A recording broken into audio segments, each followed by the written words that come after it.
গণভোটের ব্যাপারে সমস্ত রাজনৈতিক দলের ঐকমত্য প্রতিষ্ঠিত হয়েছিল এবং এখনো আছে।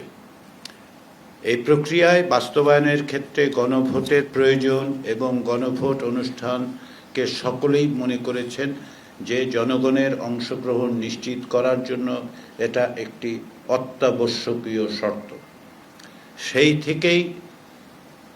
সেই বিবেচনা থেকেই জাতীয় ঐকমত্য কমিশন গণভোট অনুষ্ঠানের প্রস্তাব বা সুপারিশ করেছে।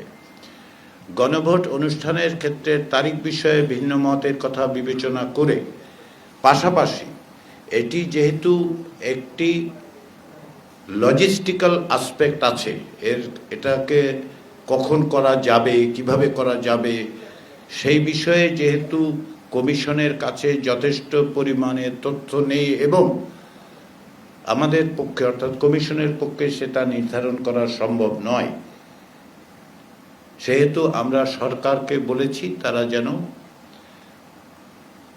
আদেশ দেবার পর এবং জাতীয় সংসদের সাধারণ নির্বাচনের আগে গণভোট অনুষ্ঠান করেন। আমরা এটা লিখিতভাবে বলেছি। এর বাইরে আমরা সরকারকে আজকে যেটা বলেছি সেটা হচ্ছে তারা যেন অবিলম্বে এ বিষয়ে নির্বাচন কমিশনের সাথে আলাপ আলোচনা করে একটি নির্বাচনের তফসিল তৈরি করে ফেলে।